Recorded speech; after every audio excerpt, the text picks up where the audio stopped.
We met earlier with David and Chris to be able to talk some about the shields. We still have some outstanding questions. And our main focus that we're looking at is how to reduce the mill levies, get the bonds paid off, and we're always interested in finding out exactly all the public improvements that have been done. So knowing that we're all the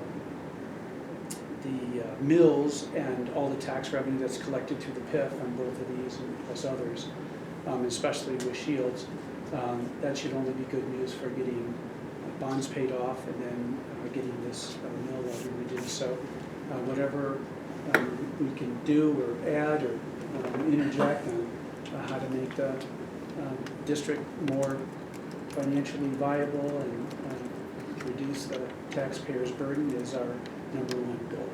And so that's why we're focused on learning about the public improvements that have been put in, that will be put in, maybe some that are contemplated, and how those were paid for, and how bonds hopefully can get paid back sooner rather than later so that we can reduce it. We just did a triple net sale on Burger King, and what we paid the district was worth about $400,000 in value on our mills. That's the decrease in net operating income. So it's a pretty significant contribution that each of the businesses within the district have as a burden on themselves as they pay those mill levies, because it reduces the net operating income, and that in turn reduces the value of the property. So we always want to maximize that value. Obviously, public improvements are necessary, and we're keeping a close eye on those necessary public improvements too. So thank you for having us. Great, thanks for coming. And one comment, we did meet with Mr. Leonard and Rick Stuckey a week or so ago, and we are following up with some requests for information, and just in communication with you all yesterday. We're finishing that, and we'll be back in touch. Anyone else care to speak? Okay. Great. Can I please get a motion to approve the minutes? I'll make a motion to approve the minutes. From the April 24th meeting. Second. It says 2018 on here. I think it's 2019. Wish it was 18. So, Josh, can I turn over to you for administrative matters, please? Yeah. Oh, sorry. Sorry. Vote on that motion. All in favor? Aye. Opposed? Great. Josh. So my couple items are annual business here. First is the approval of resolution regarding 2020 annual administrative matters, which is in your packet on page 8.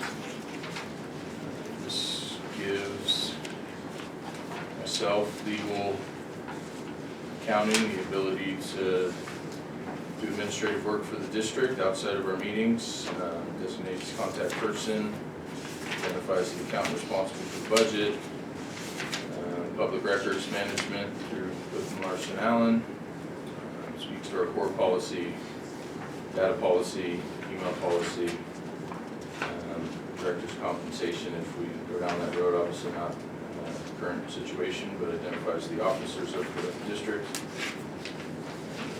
Our meeting schedule, Spencer Fain and Leslie Larson specifically appointed for coordination with elections is the DEO.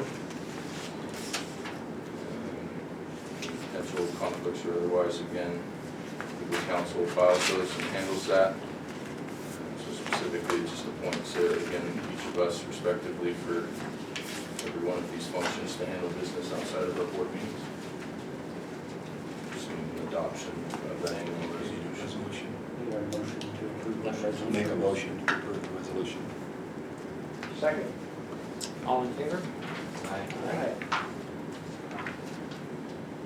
Item B, discuss the 2020 insurance coverage. We don't currently carry workers' comp insurance. Currently, as we can do in our admin resolution, participants and active in the SDA, so we can choose to go down that road. We see the need in 2020, but at this point, it's just there for discussion if it's needed, but we will just continue as we have done in the past. The board needs to, I can't remember, the workers' comp resolution later on. You don't like Kevin?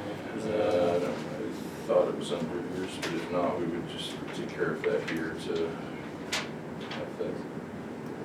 I don't see it, so we would just need to, So, just to expand on that a little bit, every year, the board has to affirmatively take action to opt out of workers' compensation as directors. Given the limited interaction the board members have on site on behalf of the district, then the district's policy not to spend the funds to do that. That's again, a board decision. If you do want to waive workers' comp for 2020, we just need a motion to approve I'd make a that. motion to waive workers' comp for board members for 2020. Second. All in favor? Aye. and finally is the core resolution, which specifically has a change in pricing to $33.58 for any of the associated time and polling records associated with any core request. It's detailed on page 16 in your packet, which is page 2 of the resolution. The resolution just identifies that change. Make a motion to ratify. Just approve the core resolution. Second. All in favor? Aye. You done, Mr. That's all I Clark? have. Thank you. Ms. Bartow, So financial on matters? page 18 is our interim payment of claims representing checks paid April 25th, 2019 through November 12th of 2019. Excuse me, totaling $62,165.31. This is for legal accounting management, and there's a check to Biggs Poker for the 2018 audit report. So we just need, unless there's any questions, a motion to ratify. Make a motion to ratify. Second. All in favor? Aye. Perfect. Page 19 starts our September 30th financial statements for the district. Paginated page 2, third page in is our balance sheet. As of September 30th, general fund, we had $482,871. Of that, $12,159 was due from the county treasurer, taxes collected in October for the month of September. We had claims against that at September 30th of $21,794. Ending fund balance of $461,077. Debt service fund, excuse me, total assets of $4,574,335. Of that, $28,004 was receivable from PIF collections paid in October for the month of September. At September 30th, there were no claims on that, on the debt service of that claim. Next page, 3, total revenues for the general fund through September of $147,532. We have collected 100% of the property taxes levied for this year. Our specific ownership taxes comes in throughout the year, and so we have about $42,000 estimated that we'll continue to receive throughout the remaining last quarter. Total expenditures through September was $73,299, which is, we will be requesting a budget amendment here coming up next for our general fund, and we'll have, we had ending fund balances for $461,077. The large item that went over budget was legal matters. Page 5 is our debt service fund. Total revenues through September of $1,854,884. $509,000 of that was for PIF collections. The $1.2 million was from property taxes. We paid the treasurer $19,178 to collect the taxes, and all of our debt is due in December. So as of September 30th, nothing had been expended on that portion yet. As I mentioned previously, ending balance of $4,574,335. Page 6 through 9 are the budget assumptions that were for the 19 budget, since these are prospective financial statements. We are presenting an entire year. Accounting standards say we have to include our assumptions, readers. Page 10 is our schedule of cash position. This brings the September 30th financials up to date, or cash balance, I should say, up to date through October 23rd, when this was prepared. General fund, we have a total balance between our checking and call trust account of $461,041.36, and our debt service, $4,574,124, with the addition of the PIP collections. We have received 100% of the property taxes on page 30, as mentioned, along with the packet, and on the last page is our PIP collections through September 30th. We have $509,475.34. Of that amount, the $28,003 and change was receivables. So there's no, I can answer any questions. If not, just a motion to accept the September 30th financials. I'll make a motion to accept the financials as presented. Second. All in favor? Aye. Next on the agenda is the engagement letter for Biggs Coker for the 2019 audit. Page 30. Page 32, thank you, Josh. The amount of the engagement letter is for $3,700. It is a $100 increase over the 2018 audit fee, but still in line with what is required of them to produce the audit. So. A motion to approve the Gibbs Cofer audit engagement letter. Second. All in favor? Aye. Aye.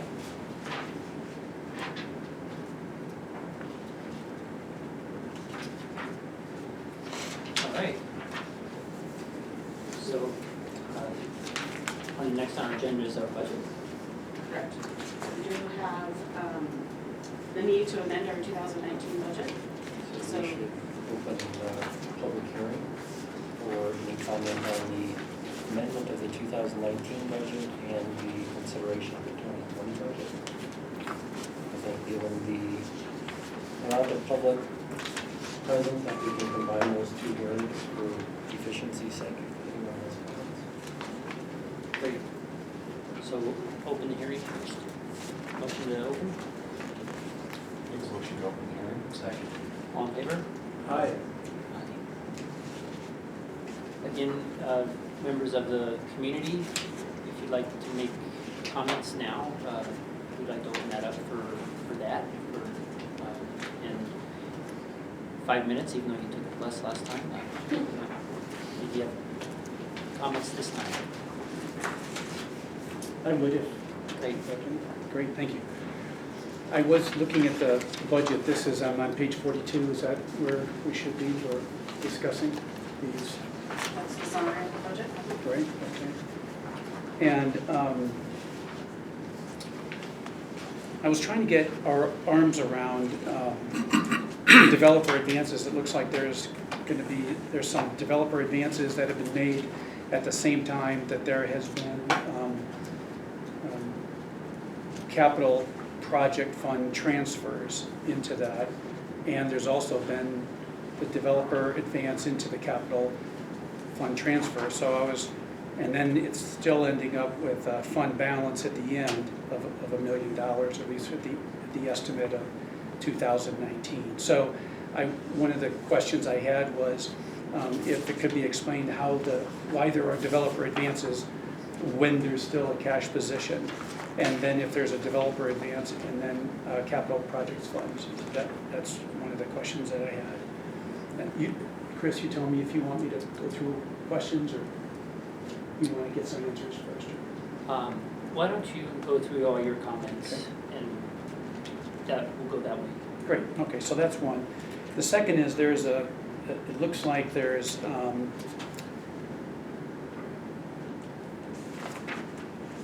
collections that are greatly exceeding the debt service payments, and it looks like that's kind of from the other page, I believe. It's on those two. It's about $1.7 million worth of total revenue from property tax and PIF, and yet bond payments are about $997,000, leaving excess collections of about $823,000. I just am curious of why that money wouldn't be used, and that's happened year after year in most recent years, of why that money wouldn't be used to pay down some of those bonds, so that that can be a reduction of interest. I did note that in the earlier page, there was a comment about the outstanding bond balances, and on the 2010 bonds, it looks like it's been paid down to about $600 and something thousand, the bond principal, but $4.8 million worth of interest has been paid also, so almost $5.5 million of payments, yet the principal has only been reduced by $675,000. Same way with the 2016 bonds, there's been over $1.1 million paid in interest, but only a reduction of $105,000. I know the bond payment schedule is given in the bond document, and I would just be curious of why those bonds can't get paid down faster in the budget. Next, on page 44, there is a significant increase in the operations and maintenance from, call it $50,000 all in the past, now to $331,000 and increasing to $400,000. So there suddenly looks like significant amounts of operations and maintenance have come about, management fees, et cetera. Yet at the same time, there's the Interquest Marketplace Owners Association that all the commercial properties are paying into that may be doing the same kind of operations and maintenance. And so I just wanted to know if there's any redundancy there, or if there's plans that the district board had of taking over the responsibilities of the Owners Association, because these overlap. So that was another question.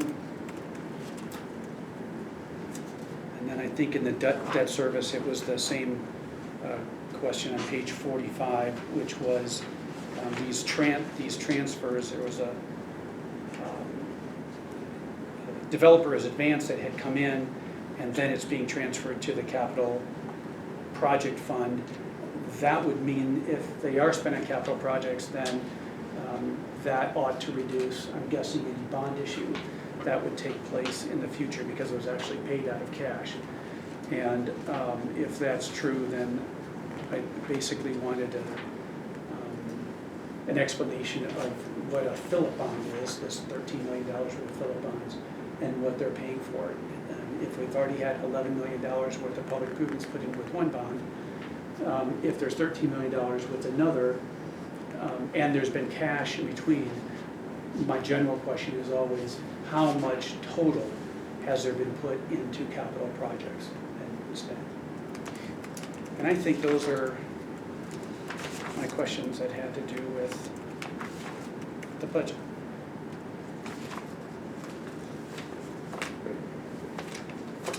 Thank you. Thanks, Is guys. there any other comments from the public?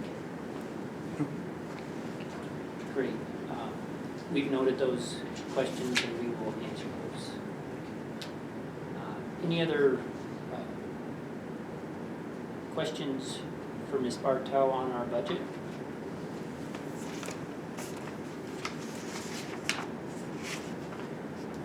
Motion? I'll make a motion to approve the budget. We need to Close. Okay, I'd like a motion to close the public hearing.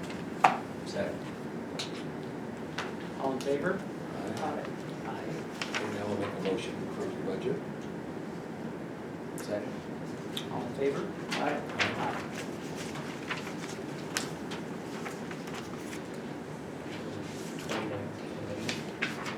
So for 2019 amendment, we are requesting an amendment of our general fund and the debt service fund. General fund from $64,950 to $332,000. That is for the addition of anticipated operation maintenance costs coming or being repaid to the developer entity. And then on the debt service fund, from $972,000 to $4,240,000 for a transfer out to the capital projects to reimburse for some advances that are currently outstanding, as well as some anticipated advances to be acquired this year. And then with that payment of those, repayment of the advances, the capital projects fund from $0, we did not anticipate that last year, to, I can total this.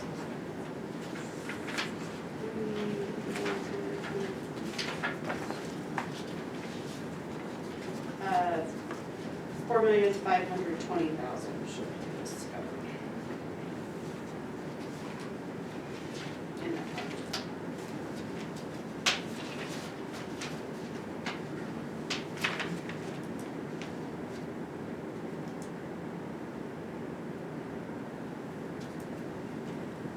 So,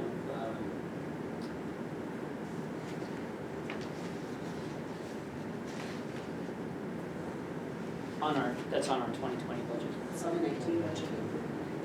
sorry. And,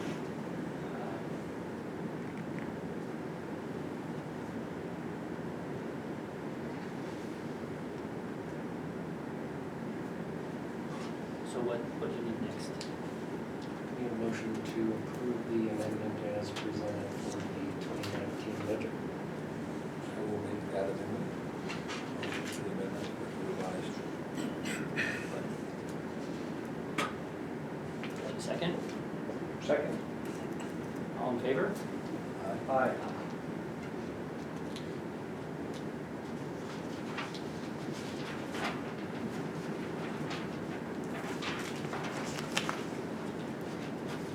So now we get to have another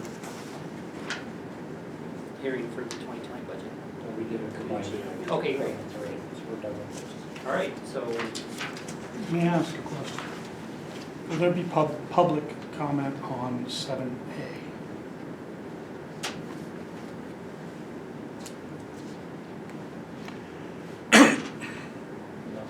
no. It's-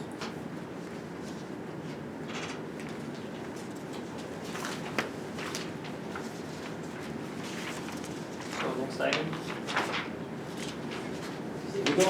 All right, so on 7A, that is the resolution calling the May 5, 2020 election. It is something statutorily required for the board to do. In the 2020 election, Tim Seibert, Chris Jenkins, and David Jenkins are all up for election. The resolution provides for the conduct of the election, the calling of the election, publication of notices, and the other statutory requirements. Typically, those are done mostly in January and February, and depending on nominations received for those positions, we'll either cancel the election in late February, early March, or conduct the full election in May. If there's any questions, I'm happy to answer them. Also, we would need a motion to approve that resolution calling the May 5, 2020 election. Make a motion to approve it. Second. All in favor? Aye. Aye. All right, the next item is the online notice for public meetings. The legislature approved in this last session provision that all districts can post their meeting notices online on a website specific to the district. Instead of doing paper notices, taping them to lamp posts and things where they get damaged and destroyed, the legislature thinks the majority of folks now are searching online for that kind of information, so they are encouraging all local governments to go in that direction. It allows for, again, meeting notices to be posted 24 hours in advance on a district website. To my knowledge, we do not have a dedicated Interquest North Business Improvement District website, so part of this, if the board wanted to go this way, would be authorizing Clifton Larson to establish a district-specific website, which we're doing for a lot of our districts now. It's just a more efficient and practical way to get notices posted. So if there's any questions, I'm happy to answer them. Also, we Need a motion authorizing or approving the resolution regarding online posting of meeting notices as well as authorizing Clifton Larson to establish that website. Make a motion for the approval of that resolution to go online and allow you to create a website. Second. All in favor? Aye. Aye. All right, next is the discussion of bond issuance matters and schedule.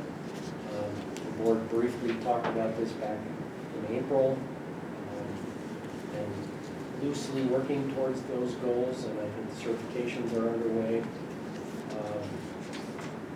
I would anticipate it would be a first quarter of next year issuance, depending if we can get the certifications done. Procedurally, we'll have to go to city council, budget committee, city council, and get that approval, and then issue them after that. So once we get all that information, we will more than likely be calling a special board meeting to approve that bond issuance, again, first quarter of next year. Any questions or any other comments on that?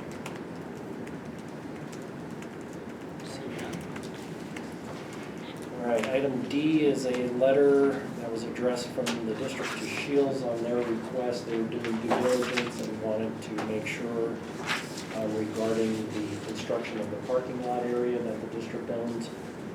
Because the district is the underlying property owner, we need to give permission or acknowledgement that Interquest Marketplace was in fact authorized to proceed with construction on district property. So that was sent out in October. If there are any questions on that, it was enclosed in your meeting packet. Okay. And the last thing is the discussion of transfer of the outlot property and easements to the district. As we discussed back at our last board meeting, there are a lot of transition pieces going on right now. We've been provided a map and listing of the properties that are going to be transferred into district control for ongoing operational maintenance. We're working with Lori Jabreen at the developer's office trying to get appropriate legal descriptions and all of that together, so I anticipate at our next board meeting, we will have all of those prepared and ready for district board consideration. Any questions on that? Okay.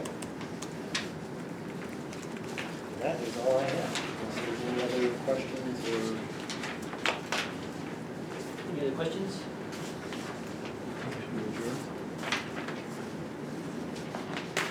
Second. All in favor? Aye. Aye. We did it at 2:31.